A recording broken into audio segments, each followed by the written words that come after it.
নমস্কার বন্ধুরা, দুদিন আমরা বেনারসে কাটানোর পর আজ আমরা চলেছি অযোধ্যার পথে।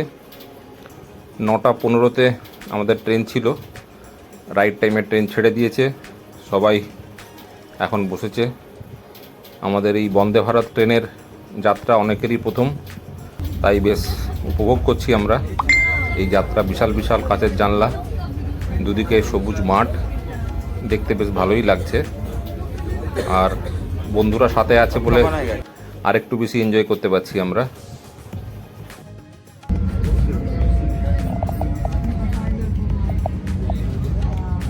ঘুমিয়ে গেছে, মায়ের কোলে ঘুমিয়ে গেছে। শ্রাবণ মাস, মেঘে পরিপূর্ণ আকাশ, আর মাঝে মাঝে রাস্তাতে কাওয়ারিয়াদের দল যাচ্ছে দেখতে পাচ্ছি। বাবার মাথায় জল ঢালতে কোথাও কোথাও ট্রাকে করে, ট্রাক্টরে করে বিভিন্ন রকমভাবে চলেছে ভক্তের দল। যাই হোক,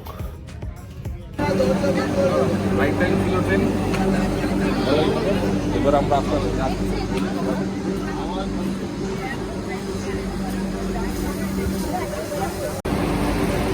অযোধ্যা ধাম প্ল্যাটফর্ম এখন আন্ডার কনস্ট্রাকশন, অনেক কিছু কাজ চলছে, মডিফিকেশন হচ্ছে।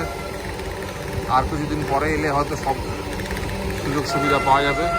পাশেই রাম মন্দিরের আদলে তৈরি হয়েছে প্ল্যাটফর্ম।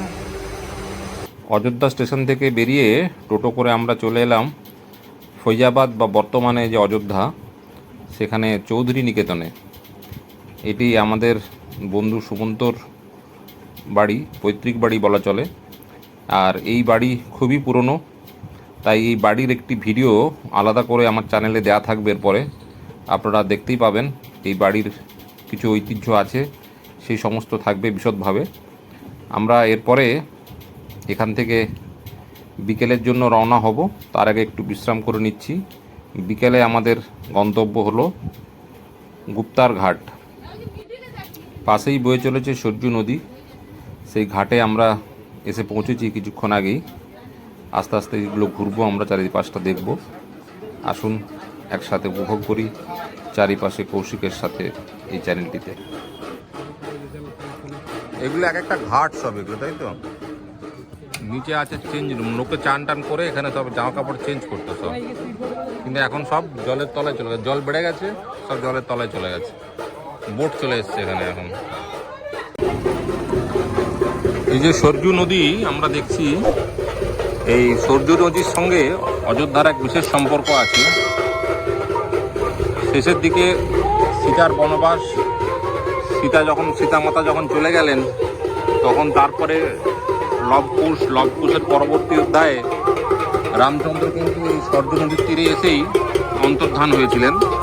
তাই এখানে একটি মন্দির আছে, যেখানে ভেতরে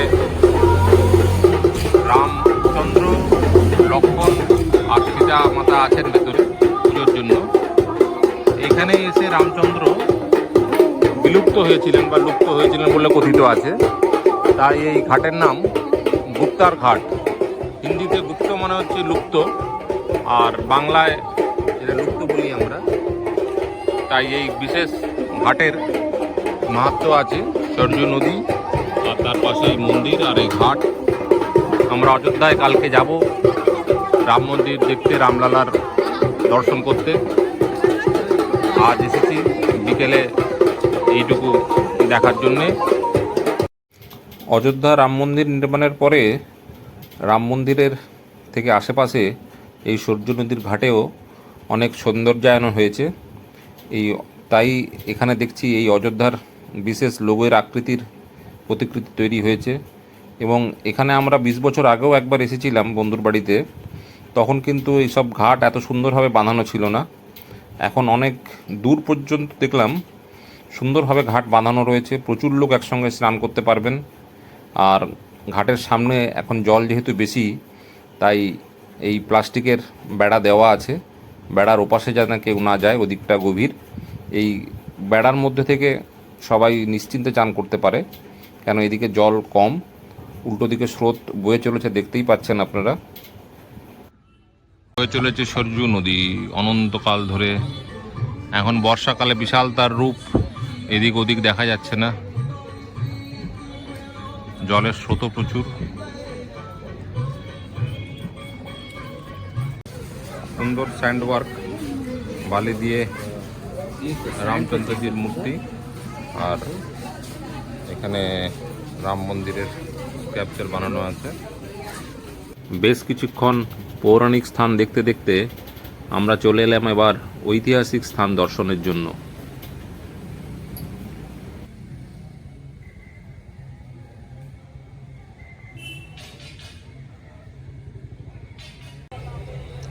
সরজু নদীর ঘাটে আরেকটা জিনিস, গুমনামী বাবার সমাধিস্থল।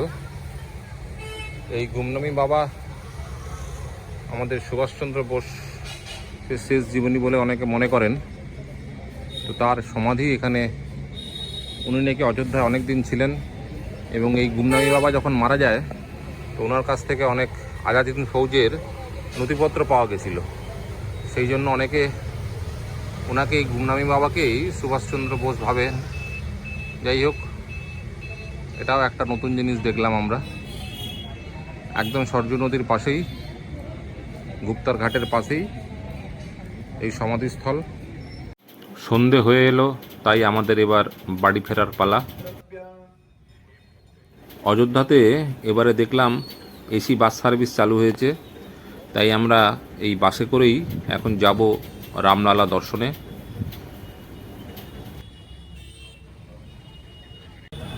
মন্দির থেকে প্রায় 1 কিলোমিটার দূরেই আমাদেরকে নামিয়ে দিল।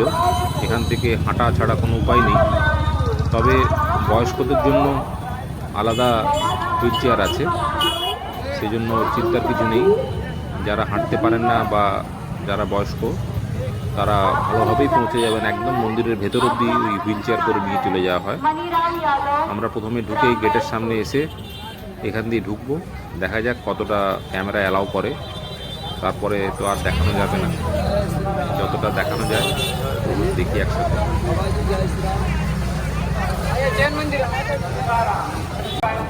এই বাইরের গেট থেকে দেখেই মোবাইল সব জমা রেখে দিতে হবে, আর ভেতরে নিয়ে যাওয়ার উপায় নেই।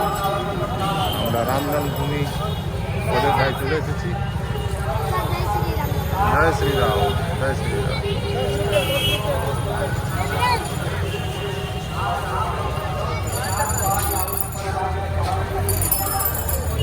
ঢোকার মুখেই তীর্থযাত্রী সেবা কেন্দ্র, সবাই একটু বিশ্রাম নিতে পারেন। আর বিভিন্ন রকমের কাউন্টার আছে, কাউন্টারগুলো থেকে বোধহয় টিকিট সংগ্রহ করতে হয় ফ্রি দর্শনের জন্য।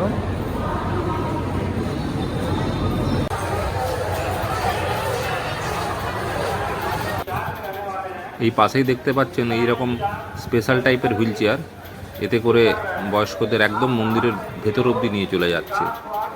আমরা লাইনে দাঁড়িয়েছি, এখন আস্তে আস্তে এগোচ্ছি। 12 চেকিংয়ের পর এবার আমাদের লকারে মোবাইল, মানি পার্স সব কিছু জমা রেখে দিতে হবে।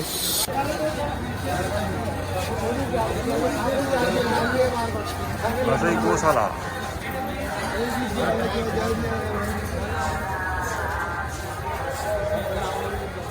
कृपया ध्यान दें, राजकुमार अदलू। ও রামলালা দর্শনের পরে এবার হনুমান গাড়ি। মন্দিরের ভেতরে কোথাও মোবাইল, ক্যামেরা কিছুই অ্যালাউ নেই। সেই দূর থেকে যেটুকু দেখা যাচ্ছে মন্দির, এছাড়া বিশেষ কিছু নয়। যদিও মেন মন্দির থেকে এটা প্রায় 1 কিলোমিটারের মতো রাস্তা, হাঁটা পথ ছাড়া কোনো উপায় নেই, হেঁটেই আসতে হবে। আর বয়স্কদের জন্য বিশেষ হুইল চেয়ারেরও ব্যবস্থা আছে।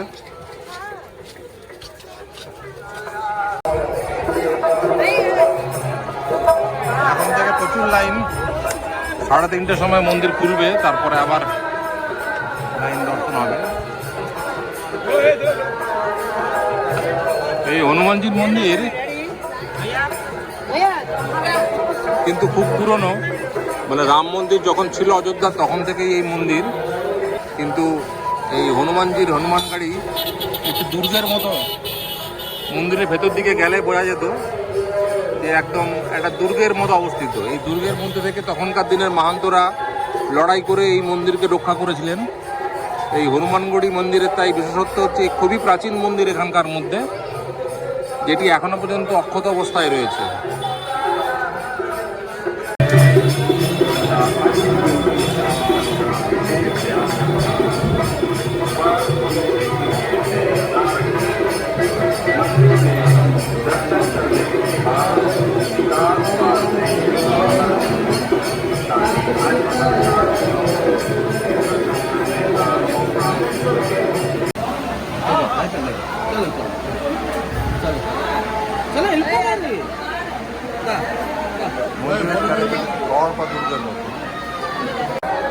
এটা সেই দুর্গের পুরনো অংশ, ভেঙে পড়েছে অনেকটাই, এখন তারই পুনর্নির্মাণ চলছে।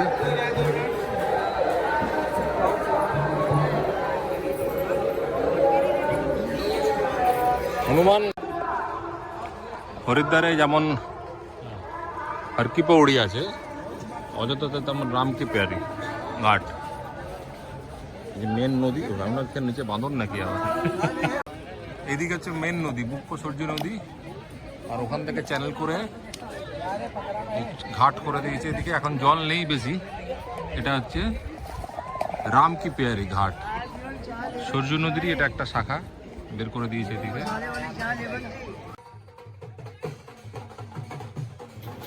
রাম মন্দিরের সামনে দিয়ে সবসময় চলেছে এরকম সুন্দর সুন্দর ঝাঁকি। বিভিন্ন রকমের সন্ত মহারাজরা আসেন এখানে মন্দির দর্শনে, তাদের সঙ্গে প্রচুর ভক্তও আসেন। সবাই মিলে পথযাত্রায় শুরু চলেছেন এই অযোধ্যার পথে।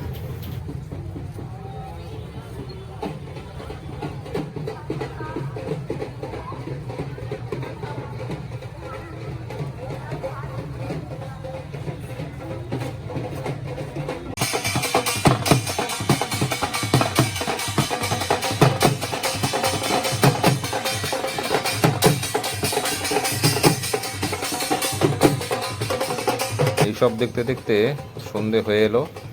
এবার আমাদের ফেরার পালা বাড়ির পথে। মহাবীর টিকিয়া এখানকার, ফৈজাবাদ মানে এখন তো অযোধ্যা, এখানকার ফেমাস টিকিয়া দোকান। আমরা অনেক দূর থেকে এলাম খেতে। এখানকার আপনারা তো জানেন অবশ্যই এখানকার ভালো খেতে। আচ্ছা, তাহলে কতদিনের দোকান? অনেকদিন পুরনো। আচ্ছা, ও থার্ড জেনারেশন চলছে টিকিয়ার দোকান, অবশ্যই ভালো। এর বাবা যখন লাগাতো মেন রোডে কালিকা ভান্ডার মিষ্টির দোকান, হ্যাঁ আচ্ছা, এখন দোকান রাস্তা চওড়া হওয়ার জন্য ওরা এদিকে মাটিতে বসে ওখানে সব চারিতে ঘিরে রাখতো। একজনা মানুষ খালি ভাজছে আর দিচ্ছে মহাবীর টিকিয়া দো, মহাবীর টিকিয়া দো। ও আচ্ছা আচ্ছা, মহাবীর টিকিয়া দো, মহাবীর টিকিয়া দো করতে করতে মহাবীর টিকিয়া হয়ে গেছে, মহাবীর কি টিকিয়া। হ্যাঁ হ্যাঁ, ওই নামেই চলছে এখন। फैजाबाद की नंबर 1 टिकिया করতে করতে এমন হলো আর কি দিয়ে দূর থেকে বোঝায় 4-5। আচ্ছা, লোকেশনটা বলে, এটা লোকেশনটা একটু বল। এই লোকেশনটা হচ্ছে রেকাবগঞ্জ নিয়াওয়ার দিকে গেলে একটুখানি গিয়ে ফার্স্ট গলিটাতে ভেতরে ঢুকে যেতে। আচ্ছা, আগে তো রোডের উপরে ছিল, এখন একটু গলিতে ঢুকতে হবে। তো কাউকে জিজ্ঞেস করলেই মহাবীর টিকিয়াকে বললেই লোকে দেখে যে কেউ বললে বলে দেবে। কিন্তু টাইম হচ্ছে হ্যাঁ দুপুর 4:30-র দিকে সন্ধ্যে 7:30-8টা অবধি ম্যাক্সিমাম, তারপরে আর পাওয়া যাবে, শেষ হয়ে যায়। তাহলে আপনারা যখন অযোধ্যা রাম মন্দির দেখতে আসবেন, এই অযোধ্যা বা ফৈজাবাদে এলে এখানকার বিখ্যাত টিকিয়া কিন্তু খেতে ভুলবেন না। এই রকম কিছু চেনা, কিছু অচেনা, কিছু কিছু বিখ্যাত জিনিস দেখার জন্য অবশ্যই আমার চ্যানেলটিকে সাবস্ক্রাইব করবেন, লাইক করবেন ও কমেন্ট করবেন। এই দেখার ফল কেমন লাগে খেতে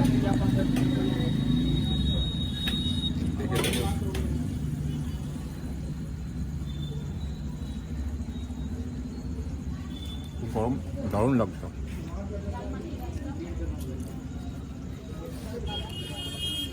বাহ।